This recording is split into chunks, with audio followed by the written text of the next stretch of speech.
ऊपर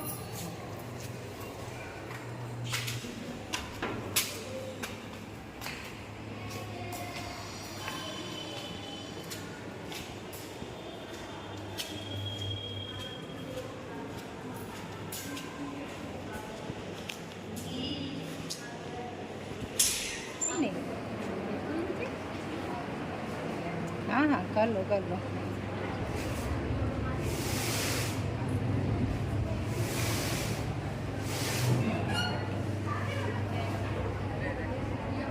परेशान ना हो, सबकी आएगी, सबको सबकी फ़ोटो आएगी।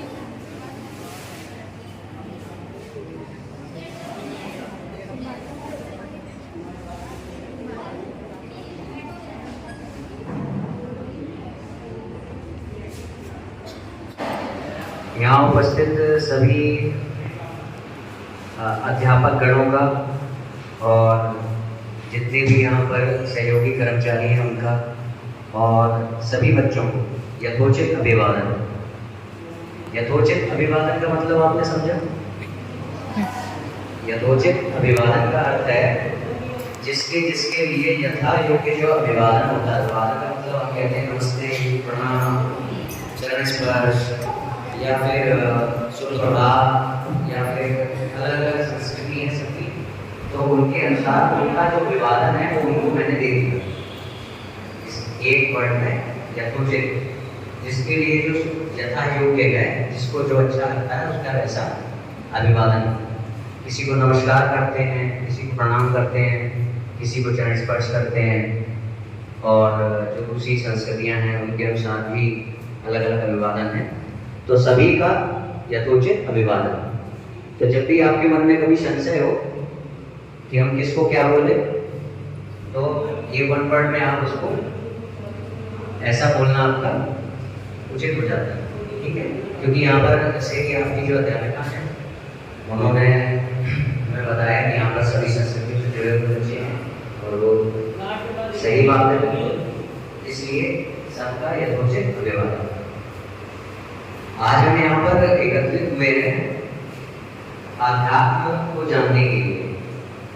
सबसे पहले अध्यात्म जानने क्या है, अगर एक लाइन में कहें बहुत सरल भाषा में बच्चों को समझाने के लिए, तो अपने आप का अध्ययन, स्वयं की स्टडी, आत्म, उसका अध्ययन, वो हो गया अध्यात्म। अगर सरल भाषा में कहें अपने आप को जानना। अगर आप अपने आप को जान गए तो आपने संसार में सब कुछ जान लिया। तो ये पूरी जो आप दुनिया देख रहे हैं ये सब कुछ इसी एक पंक्ति पे टिका हुआ है, अपने आप को जानने के लिए। लोग इसी दौड़ में दौड़ रहे हैं, इसी दौड़ में स्कूल जाते हैं, इसी दौड़ में सर्विसेज में जाते हैं, बिजनेसमैन बन जाते हैं। एक ही दौड़ है सबकी, अपने आप को जानना। जो इस मार्ग में, जो इस रोड पर आगे निकल जाते हैं वो श्रेष्ठ हो जाते हैं अपने आप को जानने के रूप में। वो कहेंगे कि अनुभवी हो जाते हैं, एक्सपीरियंस हो जाते हैं। और जो जितना पीछे रह जाते हैं अपने आप को जानने के बारे में, वो अपने जीवन में असंतुष्ट और जो है प्रसन्नता से चुप, असंतुष्ट मतलब अनसेटिस्फाइड और अनहैप्पी, दो चीजें उनके जीवन में आती हैं। अध्यात्म का आपके लिए क्यों जरूरत है? अध्यात्म की जरूरत आपको इसलिए है कि इससे हमारा जो मनोबल होता है, वैसे तो बहुत सारे कारण होते हैं अध्यात्म के, मगर आपके पर्सपेक्टिव से अगर देखा जाए तो अध्यात्म का जो मेन रीजन है आपको जानना कि आप जिस स्टेज में हैं लाइफ की, उसमें आप कुछ बन रहे हैं, है ना? कुछ बन रहे हैं, कुछ बनना चाहते हैं, कहीं पहुंचना है। तो एक कॉम्पिटिशन में है, एक स्पर्धा में है, एक अगर व्यवहारिक दृष्टि से देखा जाए, बिहेवियर, अगर आपका आज का आचरण देखा जाए तो उसके अनुसार आप किसी प्रक्रिया में, प्रोसेस में, इस प्रोसेस में कई सारे उतार चढ़ाव आते हैं। कभी नंबर कम आए, कभी फेल हो गए, कभी कैप्टन नहीं बन पाए लोग के, है ना? छोटे बड़े कई सारे उतार चढ़ाव आते हैं। तो हम उन उतार चढ़ाव को फेस कर पाए, इसके लिए आपको आधार की जरूरत होगी कि हम कभी टूटे ना, हम कभी भी बिखरे ना, हम कभी भी कमजोर ना पड़े। इसके लिए आपको अध्यात्म की नीड है। इससे अगर अलग होकर के एक बात देखें, अध्यात्म की नीड सभी को जरूरी क्यों है स्पिरिचुअल, तो वो नीड इसलिए भी है आपको क्योंकि अध्यात्म से ही आपके जीवन में मॉरल वैल्यू आती है। क्या आती है? Moral value. ये काम अच्छा होता है और ये काम बुरा, आपको कैसे पता चलता है? क्या साइंस बताती है? झूठ बोलना बात है? नहीं ना। तो मॉरल वैल्यूज आती है हमको कहां से? अध्यात्म से। अध्यात्म शुरू होता है खुद से और पहुंचता है ईश्वर तक। कहां तक? शुरू होगा खुद से, खुद को जानने की खोज, और फिर पहुंचेगा कहां तक? ईश्वर तक। जब ईश्वर तक पहुंच गए तो क्या हो गया? वो कंप्लीट हो गया। अगर ईश्वर तक पहुंच गए तो कंप्लीट हो गया। शुरू कहां से हुआ था? खुद को जानना। तो हमारा जो मीमांसा दर्शन है उसमें दो बातें आती हैं। उसमें आती है अथातो ब्रह्म जिज्ञासा। अथातो ब्रह्म जिज्ञासा, भगवान कौन है, क्या है। अब ये जानना क्यों जरूरी है, ये अभी हमें आगे पता लग जाएगा। तो दूसरी बात आती है अथातो धर्म जिज्ञासा। क्या आती है? अथातो ब्रह्म जिज्ञासा, अथातो धर्म जिज्ञासा। यहां से मनुष्य की जर्नी शुरू हो जाती है हमारी। और हमें भले ही हम 30 साल के हो जाएं, 50 साल के हो जाएं, 60 साल के हो जाएं, या 20 साल के हैं, या 10 ही साल के हैं, 5 ही साल के हैं, हमारे मन में ये जो प्रश्न है हमेशा रहता है। बस इतनी सी बात है कि हम उस प्रश्न पर ध्यान नहीं देते हैं। सबके मन में एक प्रश्न, भी हम बात करेंगे इस पर। तो बहुत ज़्यादा विलंब ना करते हुए सीधे आज का जो सब लेसन है, जो आपका सेशन है, वेदांत फिलॉसफी पर आधारित आपकी स्पिरिचुअल एबिलिटीज हैं उनको बढ़ाने के लिए, जिससे कि आपका जो कार्य क्षमता है, कार्य क्षमता मतलब कैपेबिलिटी, पढ़ने की, लिखने की, याद करने की, सब कुछ वो बढ़ पाए और आपकी लाइफ में मॉरल वैल्यूज मजबूत हो जाए। मॉरल वैल्यूज मजबूत होना क्यों जरूरी है?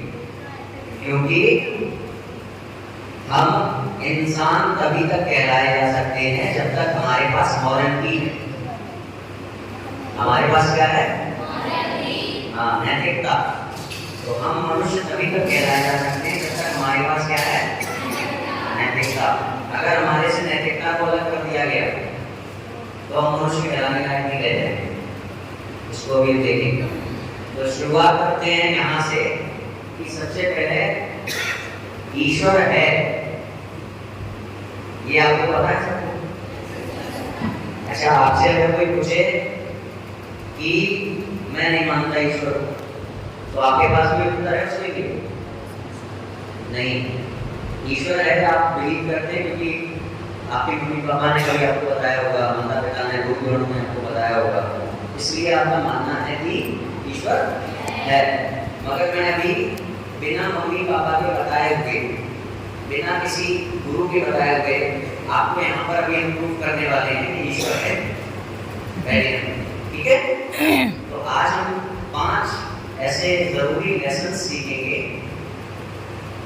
जो कि आपको आजीवन काम आएंगे। आपकी जो लाइफ की जो जर्नी है उसमें, आपके जितने भी कॉम्पिटिशन्स हैं उसमें, और at the same time humanity being a human बनने में आपके काम आएंगे। एक मनुष्य धर्म को धारण करने में आपके वो सारे 5 पॉइंट जो है वो काम आने वाले हैं। तो पहला है कि ईश्वर है। ये कैसे सिद्ध होता है? अगर मम्मी ने नहीं बताया, पापा ने नहीं बताया, या फिर गुरुजन ने भी नहीं बताया, आपसे ये नहीं कहा कि ईश्वर है, अभी तक आपको जो ईश्वर के बारे में जो बात पता है और ईश्वर महत्वपूर्ण क्यों है ये भी जानेंगे। फिर उसके बाद ये नैतिकता, या नैतिकता को अगर कहा जाए धर्म, ये महत्वपूर्ण क्यों, इंपॉर्टेंट क्यों है, ये सारी बातें आज हम जानेंगे। बहुत इंटरेस्टिंग होने वाला है। ठीक है?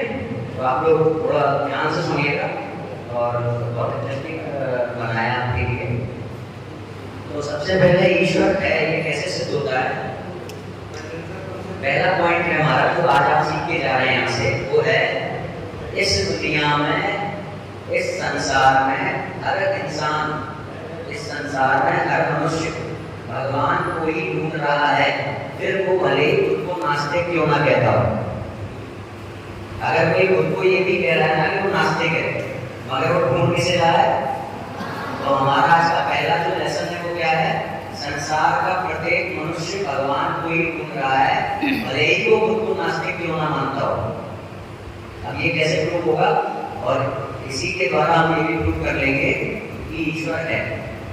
ठीक है, तो सबसे पहली बात है, बृहदारण्य में उपनिषद है, वेदांत कहते हैं इसे।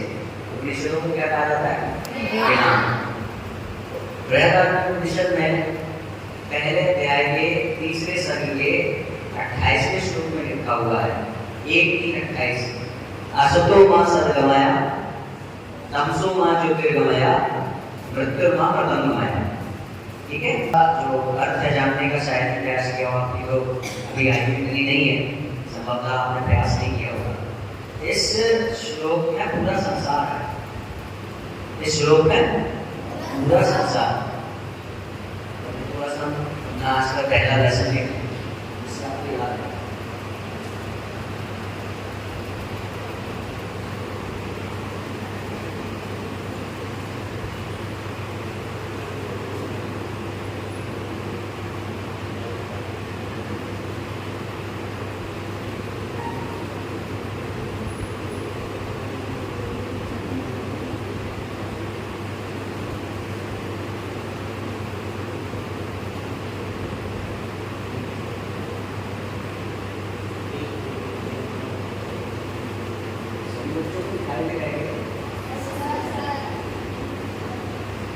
कोई ज्ञान बात करते हैं, ज्ञान की बात करते हैं, सबसे पहले किसको ध्यान करते हैं? हो रही है तो कम हो जाए, सोचता है ना, हम सब सोचते हैं, नास्तिक भी सोचता है, धूप ज्यादा पड़ रही है तो कम हो जाए। अच्छा, भूकंप ना है, इसका अर्थ क्या हुआ? इसका अर्थ ये हुआ कि नास्तिक व्यक्ति भी प्रकृति को कंट्रोल करने वाला बनना चाहता है, जबकि वो खुद कह रहा है दुनिया में ऐसा कोई नहीं है जो प्रकृति को कंट्रोल कर सके। वो खुद कह रहा है ना, वो प्रकृति को खुद कंट्रोल करना चाहता है, बारिश कम हो जाए, भविष्य देखना चाहता है। कभी कभी ये भी सोचता है मन में, काश मैं भूतकाल में चला जाता, पास्ट में चला जाता और माता जी की गोद में खेल करके आता, मम्मी की गोद में खेल करके आता, बड़े हो जाते तो ज्यादा याद आती है ना। अभी भी आपको कुछ पुराने दिन याद आ जाते होंगे, काश वो बचपन में जाए, वो फलाना गिल्ली डंडा या गेंद बल्ला खेल के आए। इसका अर्थ क्या है? हम टेंस को भी कंट्रोल करना चाहते हैं, काल को, काल है उसको भी हम कंट्रोल करना चाहते हैं। ये जो चाह है, ये डिजायर नास्तिक के अंदर भी होती है। तो आज के बाद जब आपसे कोई ये कहे कि मैं भगवान को नहीं मानता हूँ, तो उससे पूछना, क्या तुम कभी मरना चाहते हो? ठीक है, ये जरूरी है आपका जानना। क्यों जरूरी है वो भी बताते हैं। तो ये बात आपको पता चल गई। आज के बाद कोई भगवान के बारे में आपसे अगर ये कहेगा कि भगवान नहीं है, तो आप उसको जवाब दे पाएंगे? जी।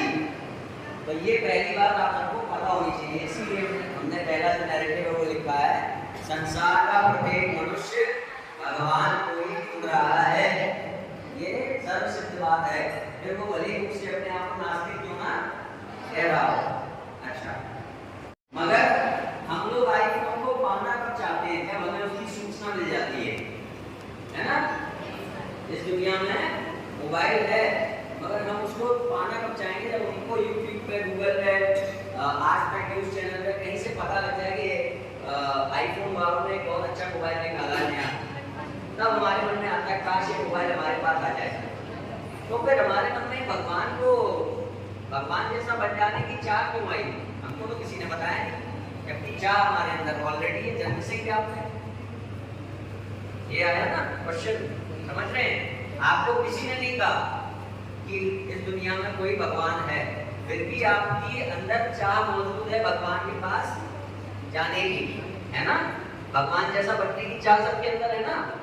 कभी न मरने की, सदा सुखी रहने की, सारा ज्ञान हासिल कर लेने की चाह, ये भगवान जैसा बन जाने की चाह आपके अंदर क्या है, मौजूद है, प्रेजेंट है सबके अंदर।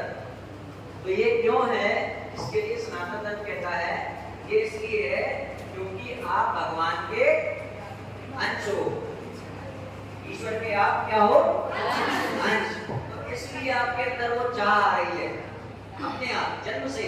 आप जैसे जैसे ही घर से बाहर आएंगे, आपको अगर कोई थप्पड़ मारने लगेगा, आपकी पलक झपक जाएगी, यानी आप बचना चाहते हो, जीना चाहते हो। जबकि आपको कुछ भी, किसी ने कुछ भी नहीं किया, फिर भी आप जो है मरना नहीं चाहते वहीं से, छोटे से। तो ये चाह जो है वो लेकर के आप चलते हो। इसका अर्थ क्या है कि आपके अंदर ईश्वर का अंश मौजूद है। इसका अर्थ ये है, जब आपको किसी ने मोबाइल के बारे में नहीं बताया तो आप मोबाइल के लिए कभी भी प्रयास नहीं करोगे। आपको किसी ने अगर मोबाइल के बारे में ये नहीं बताया कि दुनिया में कोई ऐसा फला मोबाइल आ गया है, फलानी लैम्बोर्गिनी कार आ गई है, या फलानी हाइरूसा बाइक आ गई है, या ऋतिक रोशन आ गया है, या कलरफुल लगी है, या ओ माय गॉड लगी है सिनेमा घरों में, तो जब तक आपको बताया नहीं जाएगा बाहर से, तब तक आप उसको देखने नहीं जाओगे कि मैं कलरफुल देखने जा रहा हूँ। आप कलरफुल या ओ माय गॉड देखने कब जाएंगे, जब आपको कोई बताएगा।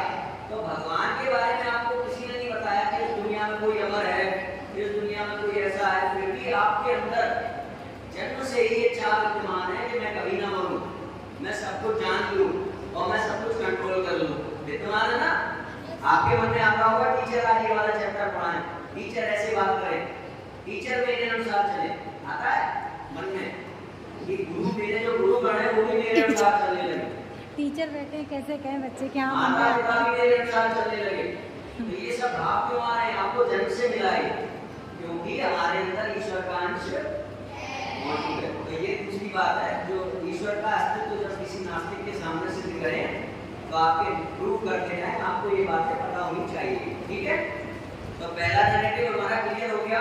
संसार का प्रत्येक मनुष्य भगवान को ही ढूंढ रहा है, फिर वो भले ही उसको नास्तिक को मैं कहता हूँ। किसी को बोरिंग लग रहा है क्या, ये इंटरेस्टिंग लग रहा है? तो ईश्वर की जो पहली, भगवान की जो पहला फीचर है, सबसे इंपॉर्टेंट फीचर, वो क्या होना चाहिए? तो यहां से आता है हमारा दूसरा नैरेटिव। ईश्वर वही है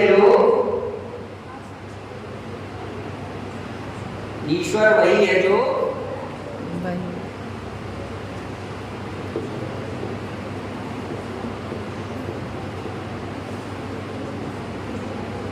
कुछ भी कर सकता है। ईश्वर कौन है?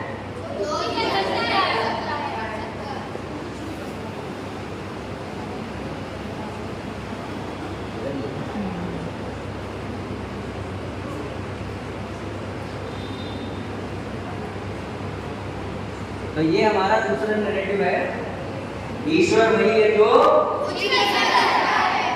अभी हमने पिछले वाले में जाना, कुल मिलाकर के हम कुछ भी कर सकने वाला बनना चाहते हैं, है ना। कभी मरना ये क्या है, हम मृत्यु को भी हरा दें, ऐसा ही तो है।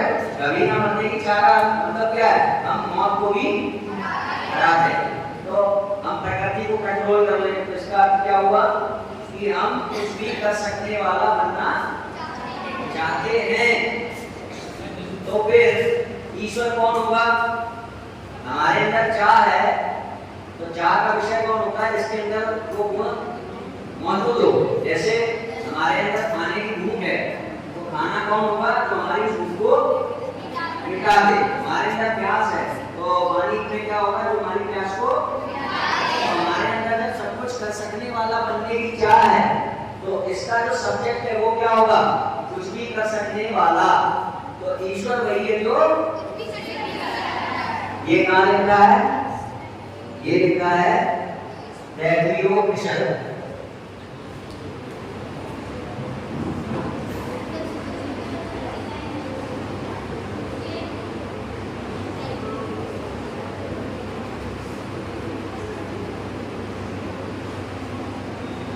तैत्तिरीयोपनिषद 2:1।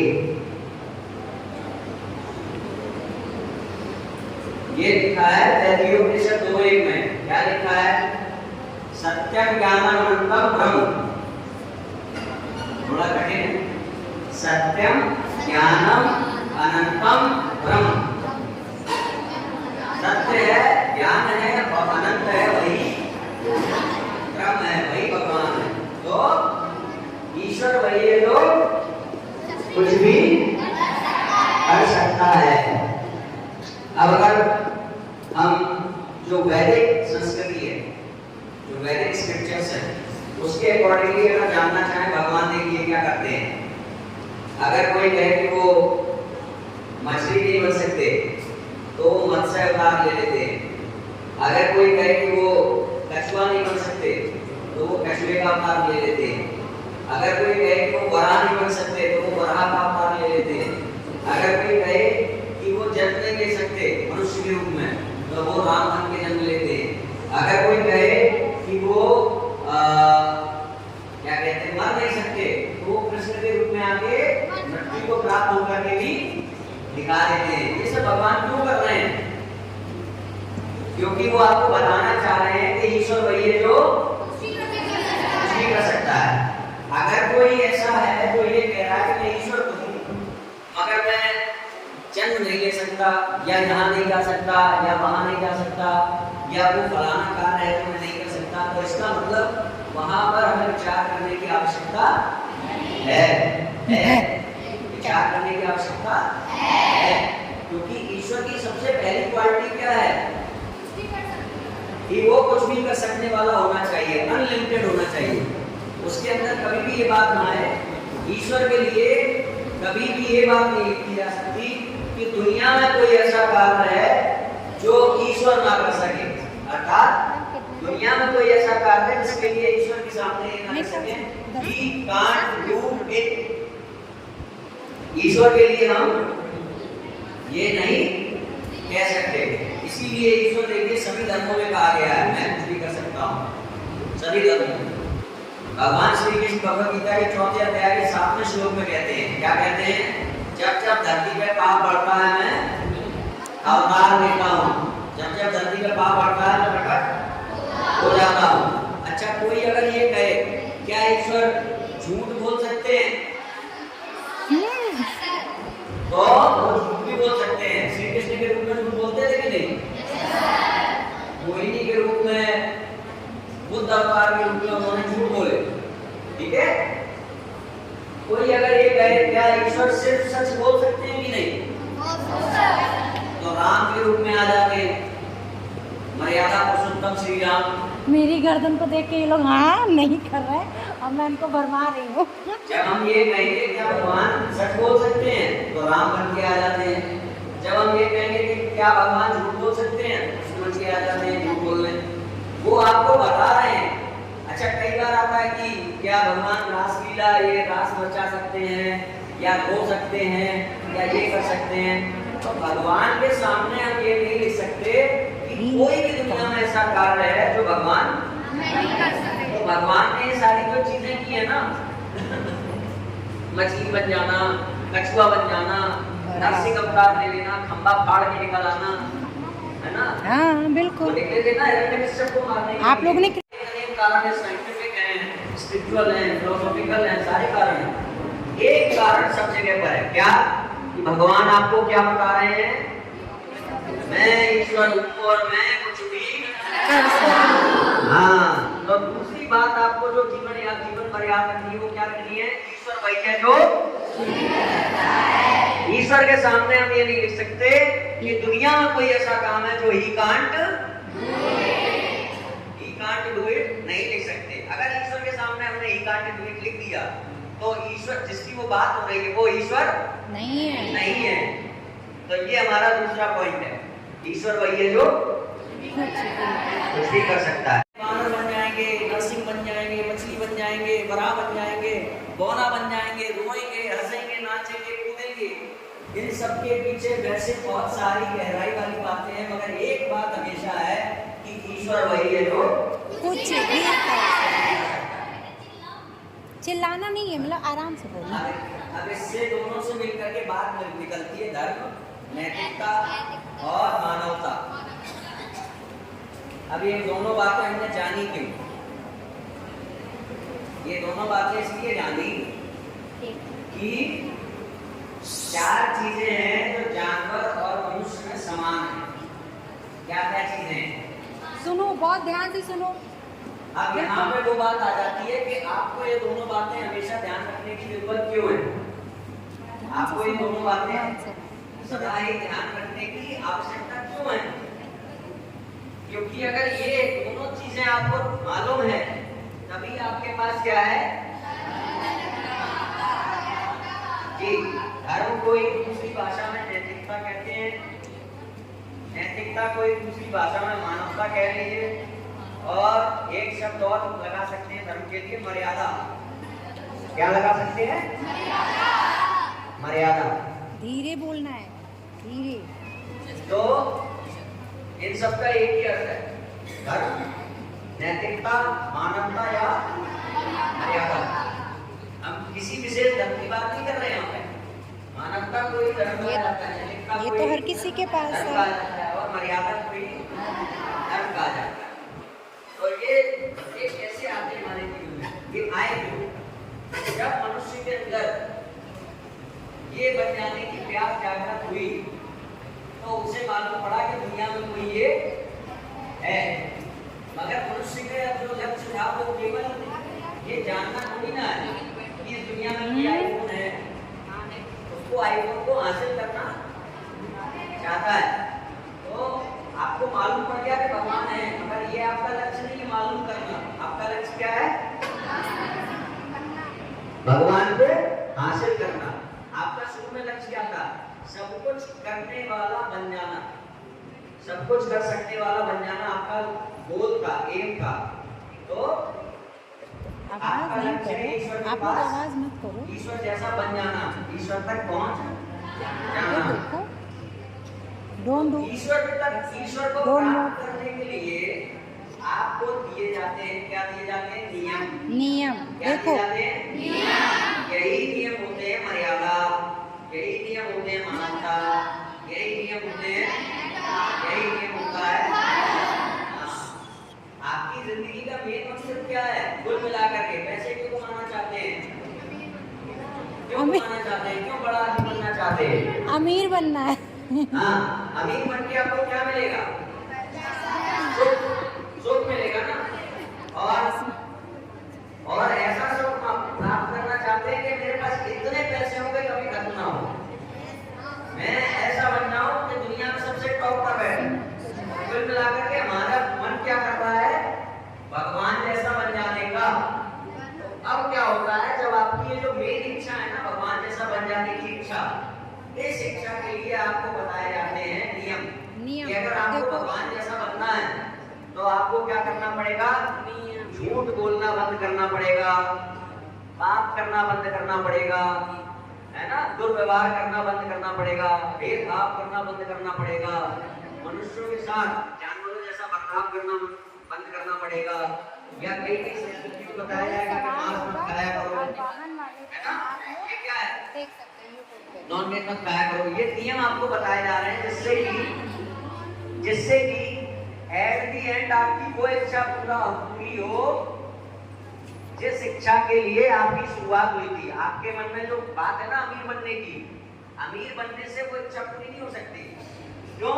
आपके पास मान लीजिए किसी के पास बहुत पैसा है और उसको हार्ट की प्रॉब्लम है तो वो दुखी है, क्या वो सुखी हो पाएगा?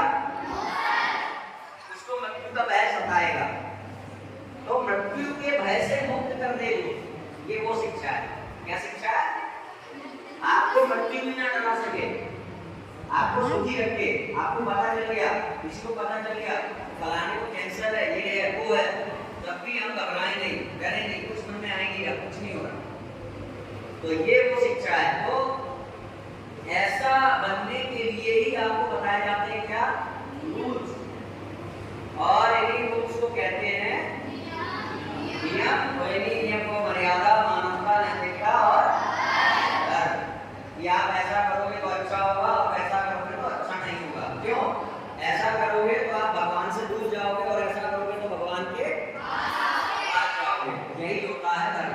यानी कि भगवान को प्राप्त करने के लिए जो शास्त्रों के द्वारा आपको नियम बताए जाते हैं, झूठ नहीं बोलना है ना, और फलाने फलाने काम ना करना।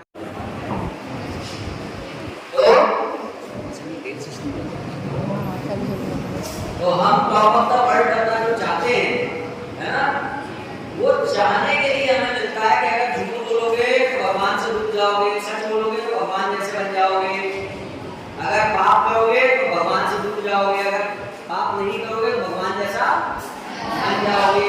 इसी आधार पर हमको एक नियम मिलते हैं, मगर जब ये नियम हमको मिलते हैं तो साथ ही साथ हमको क्या मिल जाता है, साथ ही साथ हमको प्राप्त हो गई मॉरलिटी। मॉरलिटी मिल गई। हम तो चाहते थे भगवान जैसा बन जाना, मगर हमको फ्री में क्या मिली, नैतिकता। तो अब बात आती है कि हमें ईश्वर के अस्तित्व की आवश्यकता क्या है। अगर हम स्वयं को मनुष्य मानना चाहते हैं तो हमें ये मानना पड़ेगा कि इस दुनिया में कोई ईश्वर है, जिसको पाने के लिए हम कुछ नियमों का पालन करते हैं, नियमों को फॉलो करते हैं। उन्हीं नियमों से हम इंसान हैं, उन्हीं नियमों के कारण हम क्या हैं, इंसान। अब देखिए क्या है, 4 चीजें मनुष्यों में और जानवर में सेम होती हैं।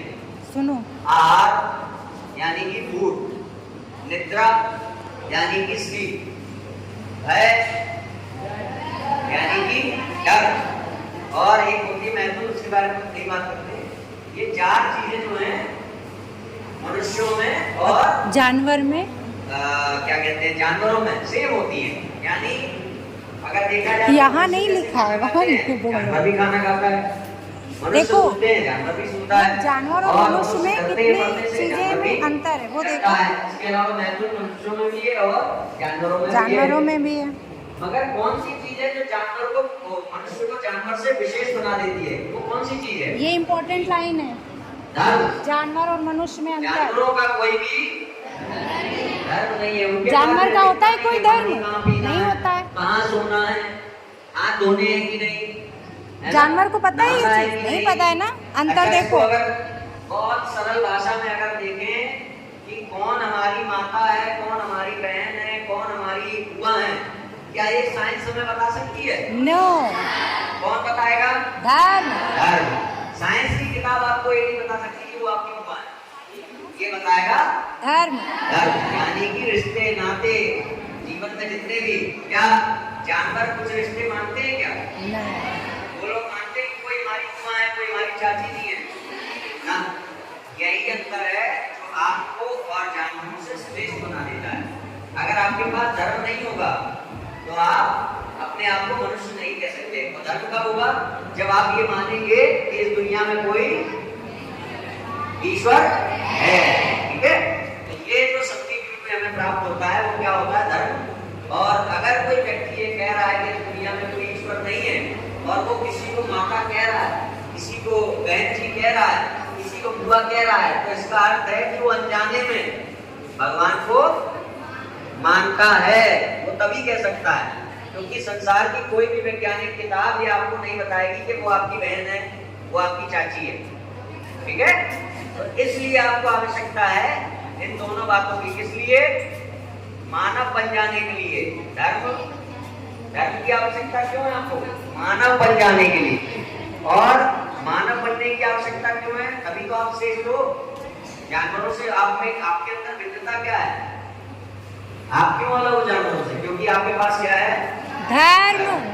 तो मानव से धर्म के कारण ही आपको जो है कहा जाता है जानवरों से अलग। अब ये बात आती है तीसरी, बहुत जरूरी बात है, सब लोग ध्यान से सुनिए। बहुत ध्यान से सुनो, बिल्कुल आवाज नहीं।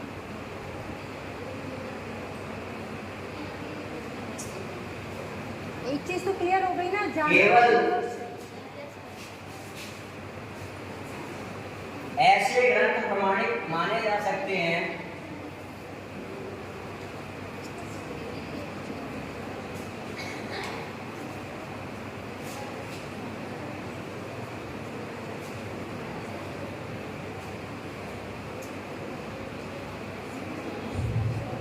माने जा सकते हैं जो ये ना कहें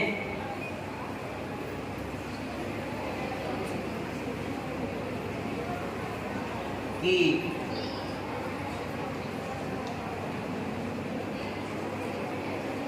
उन्हें किसी ने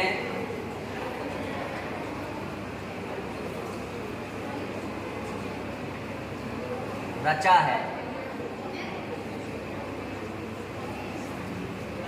ये तीसरा हमारा नियम है ईश्वर के विषय में।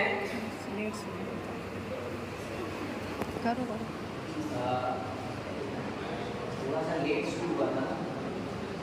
चलो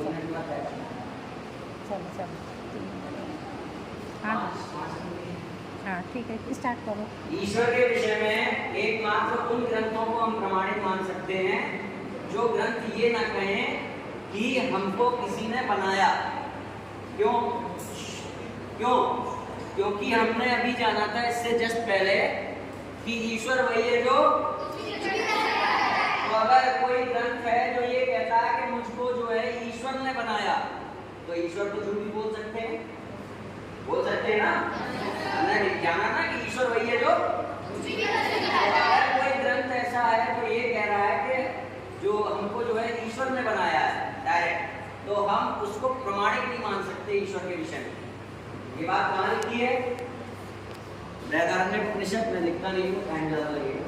बृहदारण्यक 2:4-10 में लिखी है ईश्वर के विषय में केवल उन ग्रंथों को माना जा सकता है जो ये ना कहें कि मुझको ईश्वर ने बनाया। जो तो ग्रंथ क्या होते हैं? कुछ ग्रंथ ऐसे होते हैं जो ये कहते हैं कि हमें ईश्वर ने बनाया नहीं। जैसे पहले ग्रंथ जो है वो ये कहते हैं हमें ईश्वर ने बनाया नहीं, हम तो सदैव विद्यमान थे ईश्वर की सांस के रूप में। किस रूप में? सांस के रूप में। थोड़ा सा डिस्टर्बेंस अगर ना मिले तो मैं बहुत जल्दी सेशन को समाप्त कर लूँ। 5 मिनट लगेगा, थोड़ा लेट शुरू हुआ था।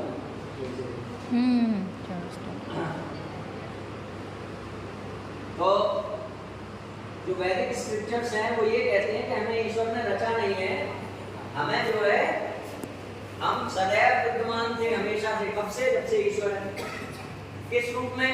ईश्वर की सांस के रूप में। अब ये सांस का क्या फंडा है? सांस का फंडा समझ लीजिए क्या फंडा है। हम 2 प्रकार के काम करते हैं, एक जिसमें हम चाहते हैं कुछ करना, दूसरा जिसमें हम नहीं चाहते कुछ भी करना, मतलब बिना चाहे हो गया। बहुत इम्पोर्टेंट बात है, इम्पोर्टेंट है, आपको ये कोई नहीं बताएगा, आप सुनिए। जब हम चाह के कुछ करते हैं, तो जैसे मान लीजिए मेरे सामने एक कपड़ा है चौक साफ करने का और मेरे सामने चौक है, ठीक है। अब मैं चाहता हूँ कि नीचे से कुछ उठाऊं, तो मैं चाहूँ तो एक कपड़ा उठाऊं, तो मैं चाहूँ तो अभी आप लोग क्या कर रहे हैं? किसी को पिंच कर रहे हैं, तो आप चाह रहे हैं ना पिंच करना, चोटी करना, ये करना, बातें करना, ये आप लोग चाह रहे हैं ना। अब देखिए क्या बता रहे हैं। तो अगर इसी प्रकार से अगर ईश्वर चाहता है कुछ बनाना, तो वो चाहे तो झूठ बोले और वो चाहे तो सच बोले। मगर कुछ काम हम ऐसे भी करते हैं जो कि जिसके लिए हम कभी चाह नहीं थी हमने, जैसे कि सांस लेना। एक बच्चा माता के गर्भ से जन्म ले रहा है और क्या कर रहा है? उसकी कोई इच्छा नहीं थी, कुछ नहीं था, मगर वो सांस।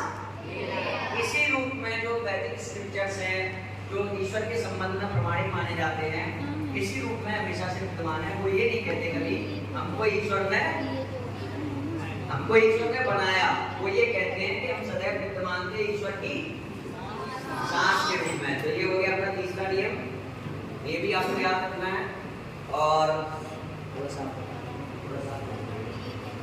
चौथा नियम है, ये जो ज्ञान है वो हमको प्राप्त कैसे होता है? ज्ञान हमको कैसे प्राप्त होता है? परंपरा से। कैसे? परंपरा से। भगवत गीता 4:2, भगवत गीता 3:16, छांदोग्य उपनिषद, मांडव्योपनिषद, बहुत सारे उपनिषदों में वर्णन है कि ज्ञान प्राप्त होता है परंपरा से। इंग्लिश में कहें तो चेन ऑफ नरेशन से ज्ञान प्राप्त होता है। जैसे आप यहाँ स्कूल में पढ़ने आए हैं तो यहाँ पे जो टीचर्स हैं वो सारे टीचर्स डिग्री होल्डर है, उनके पास कोई ना कोई मार्कशीट है ना, उनके पास कोई ना कोई सर्टिफिकेट है, मार्कशीट है, डिग्री है। उस डिग्री में क्या लिखा हुआ है, उन्होंने शिक्षा को कहाँ से प्राप्त किया उसका नाम लिखा है ना। आपको भी अगर आपकी मार्कशीट मिलेगी तो उसमें क्या लिखा होगा कि इन्होंने फलानी क्लास कहाँ से पास आउट की, उसका नाम। तो ये क्या हुआ, आपके गुरु कौन है उसका नाम। अगर हम उस गुरु के पास जाएंगे कि आपने शिक्षा कहाँ से प्राप्त की, उनके पास भी एक सर्टिफिकेट होगा जिसमें उनके गुरु का नाम लिखा होगा। तो ये गुरु का गुरु का गुरु का गुरु का गुरु क्या बन गया, चैन परंपरा। चार जो में भगवान श्री कृष्ण बोलते हैं ज्ञान प्राप्त होता है कहाँ से, परंपरा से। तो क्या होता है कि जब हम धर्म के लिए, ईश्वर के लिए, ईश्वर की खोज शुरू करते हैं तो हमें कई प्रकार के लोग मिलते हैं, तरह तरह की बातें बताने वाले। जैसे कि जब हम पढ़ना चाहते हैं, पढ़ाई करने, तो कई रास्ता चलते भी आपको आपके स्टूडेंट्स ही बता देंगे नहीं 2 2 5 होता है, मैं प्रूव कर दूंगा। मगर हम ज्ञान किसका ऑथेंटिक मानेंगे, जिसने परंपरा से ज्ञान प्राप्त किया हो। तो आप जो आखिरी बात मानेंगे वो किसकी मानेंगे, उन गुरुओं की जिनके पास परंपरा से अध्ययन हो, यानी डिग्री, अगर हिंदी में इंग्लिश में कहें तो डिग्री, मार्कशीट, सर्टिफिकेट।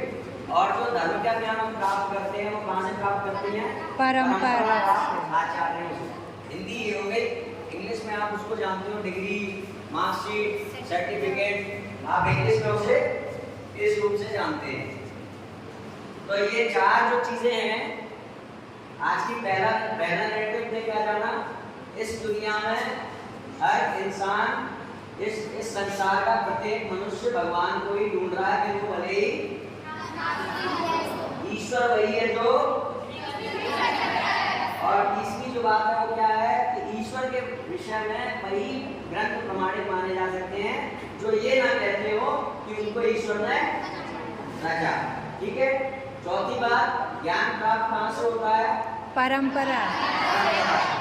और पांचवी बात है कि अगर जो प्रभु श्री राम हैं, राम जी जो हैं वो मानव मात्र का,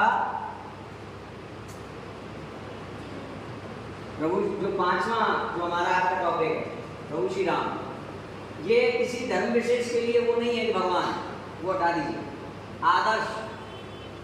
तो आदर्श है भगवान, मनुष्य मात्र के लिए आदर्श है। अगर आपको कुछ भी नहीं मालूम है जीवन में, क्या करना है, क्या नहीं करना है, क्या बोलना है, क्या नहीं बोलना है, किसके जैसा बोलना है, किसके जैसा नहीं बोलना है, तो मनुष्य मात्र के लिए, आप फिर किसी भी कम्युनिटी से बिलोंग करते हो, किसी भी धर्म से बिलोंग करते हो, अगर आपने राम को फॉलो कर लिया तो आप एक मानव बन जाएंगे। आपको क्या मिल जाएगा, धर्म। और अगर धर्म मिल जाएगा तो आगे में क्या मिल जाएगा, जैसा जब हमारी यात्रा क्या थी, ईश्वर कर सकने वाला बनने की, तो वो यात्रा आपकी पूरी हो जाएगी। इसलिए वाल्मीकि रामायण में श्लोक आता है, रामो विग्रहवान